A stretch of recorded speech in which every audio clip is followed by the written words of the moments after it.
Good morning ninth class. आज आपको worksheet दोनों मीडियम में प्रोवाइडेड है, इंग्लिश और हिंदी। तो जो हमारे इंग्लिश मीडियम के बच्चे हैं वो इंग्लिश में आंसर करके भेज सकते हैं। आज का टॉपिक हमारा है मिक्सचर्स। यहाँ हम 3-4 चीज़ें डिस्कस करेंगे जो कि बहुत सिंपल है। पहला है what are pure substances, what is a mixture, what are the examples of mixtures, and then we will discuss 2 different types of mixtures। ये सारी चीज़ें ऊपर एक्सप्लेन्ड हैं, उनको हम थोड़ा सा देख लेते हैं और फिर क्वेश्चंस डिस्कस कर लेते हैं। सबसे पहले है आपका what are pure substances.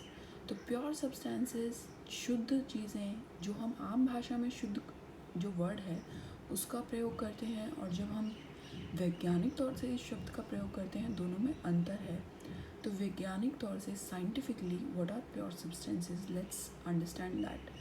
So scientifically pure substances से हमारा मतलब है दो substances in which the constituents must have the same chemical nature.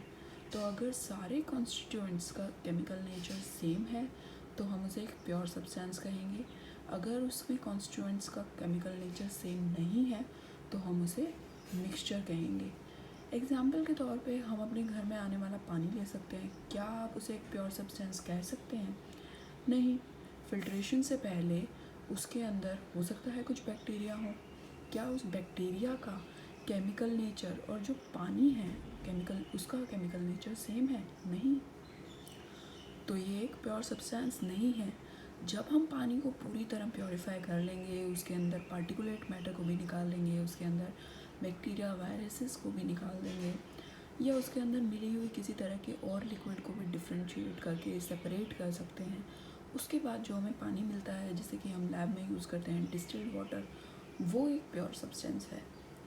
इसी तरह अगर हम दूध को देखें, देखने में वो, हम यहाँ पर देखने की बात नहीं कर रहे हैं कि वो देखने में कैसा दिखाई देता है। आपको देखने में वो बहुत ही सिंपल, बिल्कुल एक ही तरह का केमिकल नेचर या उसकी फ़िज़िकल प्रॉपर्टी से वो आपको बिल्कुल सेम लग सकता है, लेकिन ज़रूरी नहीं है कि वो एक प्योर सब्सटेंस हो।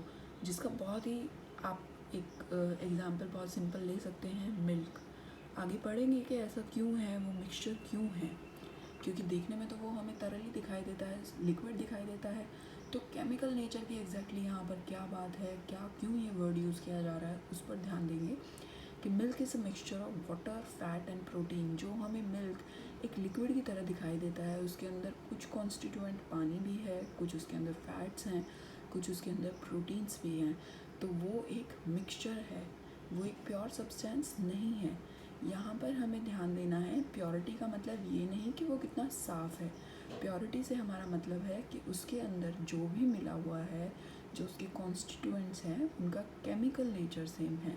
दोनों में डिफरेंस है, इस चीज़ को हम ध्यान रखेंगे और फिर पढ़ेंगे तो कन्फ्यूजन थोड़ी कम होगी।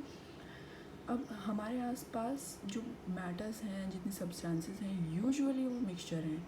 हमें कई चीज़ें जैसे कि हवा है, आपको लगता होगा कि एक सिंपल सी गैस है जो हमारे आसपास है लेकिन जो एयर है वो एक मिक्सचर है, और ज़्यादातर इस पर क्वेश्चंस पूछे जाते हैं क्योंकि महसूस करने से हमें एयर को अलग अलग पार्टिकल्स नहीं पता लगते ना।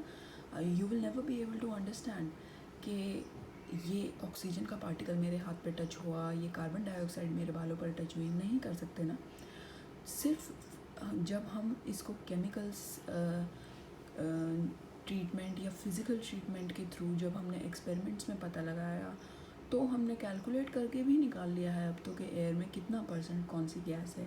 लेकिन पहले तो सबको ऐसे ही लगता होगा कि ये सिर्फ एक नॉर्मल गैस है, जैसे कि हमें भी महसूस होता है कि ये एक सिंपल गैस है, बट ये एक प्योर गैस नहीं है, ये एक मिक्सचर ऑफ गैसेस है। उसके अलावा जो आपकी मिट्टी है, मिट्टी में आप देखेंगे कि बहुत सारे अलग अलग कण होते हैं, उसके अंदर जो छोटी छोटी पेबल्स होती हैं, जो छोटा रेत होता है, या उसके अंदर आपको कुछ पौधों की जड़ें मिल जाएंगी, पत्तियां मिल जाएंगी, क्या सभी का केमिकल नेचर सेम है? नहीं। तो सॉइल भी प्योर सब्सटेंस नहीं बल्कि एक मिक्सचर है। अब यहाँ पर आपको डेफिनेशन ऑफ मिक्सचर दी गई है, दो substances which are formed by simple mixing of 2 or more pure elements where no chemical reaction is taking place is called a mixture। दोनों में कोई रासायनिक अभिक्रिया नहीं हो रही है, जो दो या दो से अधिक उसके अंदर आपको केमिकल कंपाउंड मिक्स किए गए हैं, उनमें कोई रिएक्शन नहीं हुई है, लेकिन वो एक मिक्सचर फॉर्म कर रहे हैं। तो यहाँ पर आप देखेंगे the components of a mixture can be separated by physical methods. हमारे पास कुछ ऐसे मेथड्स हैं और इन्हीं मेथड से तो हमें पता लगा कि जो एक नॉर्मल दिखने वाली सब्सटेंस थी, जो हमें लग रहा था that it is a pure substance, we found out after separation using these physical methods of filtration, boiling या मैग्नेटिक सेपरेशन के ये मिक्सचर्स थे। जैसे कि एक आप मैग्नेटिक सेपरेशन कहाँ यूज़ कर सकते हैं, इन अलग अलग फिल्ट्रेशन प्रोसेसेस को भी हम आगे पढ़ेंगे। जो मैग्नेटिक सेपरेशन है वो आयरन के केस में ज़्यादा यूज़ हो सकती है क्योंकि आयरन मैग्नेट से अट्रैक्ट होता है। फिल्ट्रेशन हम तब यूज़ कर सकते हैं जब हमारे जो पार्टिकल्स हैं आपके मिक्सचर्स में उनका जो साइज़ है वो डिफरेंट है। बॉइलिंग से हम सेपरेशन करते हैं। बॉइलिंग से सेपरेशन करके हमारे घर में जो नमक आता है वो हमें बॉइलिंग सेपरेशन मेथड से ही अवेलेबल होता है, क्योंकि आपको सबको पता होगा कि जो सी वाटर है वो सॉल्टी होता है, लेकिन उसके अंदर वाटर कंटेंट होता है बहुत ज़्यादा, तो वाटर को इवेपोरेट किया जाता है बॉइलिंग से, और जो नीचे रेजिडुअल पार्टिकल बचता है that is salt and that is packaged and delivered to our homes. Okay, अब यहाँ पे देखेंगे जो इम्पॉर्टेंट है कि मिक्सचर के दो टाइप्स हैं, homogeneous mixture and heterogeneous mixture. Homogeneous mixture, homo माने एक समान, हेट्रो माने अलग अलग। हम इसको ऐसे समझेंगे तो हमें इजी रहेगा। साइंस में जहाँ भी होमो आता है किसी वर्ड के आगे मतलब उसमें सिमिलैरिटी है, हेट्रो आता है तो मतलब डिफरेंट है कुछ। A mixture in which the constituent particles are uniformly distributed, there is no clear boundary, and you cannot, in case of homogeneous mixture, one thing is there, by looking at them, you cannot know whether it is a pure substance or a mixture. Example, a mixture of sugar, salt and water or air. इन चीज़ों को देखकर या महसूस करके आप नहीं बता सकते कि ये किस प्रकार का, ये कोई मिश्रण है या एक प्योर सब्सटेंस है, तो हम उसे होमोजेनियस मिक्सचर कहेंगे। On the other hand, heterogeneous mixture is a mixture in which the constituents are uniformly distributed throughout and has visible boundary of separation between the constituents। आप इसके constituent particles को अलग अलग देख सकते हैं, वो एक दूसरे में पूरी तरह से नहीं मिले। होमोजीनियस में जो पार्टिकल्स हैं वो एक दूसरे के साथ पूरी तरह घुल मिल चुके हैं, हेट्रोजीनियस में वो पूरी तरह नहीं मिले। फॉर एग्जांपल शुगर और सैंड, या फिर बहुत सिंपल एग्जांपल है, हमारी क्लास में चॉक डस्ट होती है, अगर आप उसको पानी में घोल के देखेंगे तो वो एक हेट्रोजीनियस मिक्सचर बनाती है, क्योंकि आपको चॉक पार्टिकल्स और पानी अलग से दिखाई देगा। अब हम क्वेश्चंस को एक बार क्विकली देख लेते हैं। What do you understand by the term mixtures? From here you can give the definition plus examples. Example ज़रूर दें। जब आपको सिर्फ मिक्सचर के बारे में पूछा है तो आप होमोजीनियस हेट्रोजीनियस कोई भी एग्जाम्पल दे सकते हैं। अब है right the differences between homogeneous and heterogeneous mixture. तो डिफरेंसेस हम लिखेंगे, बीच में आप लाइन डालेंगे, इधर आप लिखेंगे होमोजीनियस मिक्सचर, यहाँ आप लिखेंगे हेट्रोजीनियस मिक्सचर और पॉइंट्स बनाएंगे। फर्स्ट पॉइंट देखिए, a mixture in which the constituent particles are uniformly distributed, whereas heterogeneous mixture is a mixture in which the constituent particles are not uniformly distributed. This will be the first point. अब second point क्या होगा? Homogeneous mixtures में क्या चीज़ है?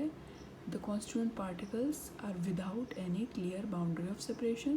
In heterogeneous mixture, the constituent particles has a boundary of separation. ये आपका second point of difference होगा। Third आप डाल सकते हैं कि कॉन्स्टिट्यूएंट्स होमोजेनियस मिक्सचर में they are not easily visible, in this case they are visible. Examples आपको नीचे दिए गए हैं, तो फोर्थ पॉइंट में आप एग्जाम्पल डालेंगे क्योंकि क्वेश्चन में पूछा भी गया है। अब नीचे आपको कुछ सब्सटेंसेस दी गई हैं, आपको बताना है कि वो होमोजेनियस है या हेट्रोजीनियस है। Mixture of chalk and soil, अगर चॉक और सॉइल को मिक्स किया जाए तो आपको अलग अलग दिखाई देगा। चॉक वाइट कलर की होगी, सॉइल का कलर डिफरेंट होगा, तो आप दोनों को पहचान सकते हैं, तो ये एक हेट्रोजीनियस मिक्सचर है। Mixture of wheat flour and water, mixture of wheat flour, अगर डो नहीं बना है तो आप इन दोनों को पहचान सकते हैं, लेकिन अगर आटा लग गया है तो आप दोनों को नहीं पहचान सकते, दोनों एक दूसरे में बहुत अच्छे से मिक्स हो जाते हैं।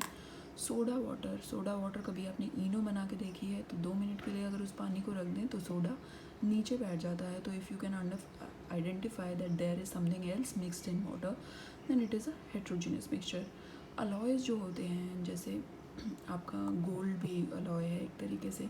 जो गोल्ड रिंग्स हमारे पास होती हैं उसके अंदर कुछ और केमिकल्स भी, कुछ और सॉरी नॉट केमिकल्स, कुछ उसके अंदर मेटल्स मिक्स किए जाते हैं ताकि आपका गोल्ड स्ट्रॉन्ग बने। तो क्या आप उसको देखने से बता सकते हैं इसके अंदर कोई मेटल मिला हुआ है? नहीं। आपका जो स्टील है वो भी एक अलॉय है, क्या आप उसको देख के बता सकते हैं इसमें कौन कौन से मेटल्स हैं, या कोई बाउंड्री आपको अलग से दिखाई देती है अलग मेटल्स की? नहीं। तो अलॉयज़ भी एक होमोजेनियस मिक्सचर का एग्जाम्पल है।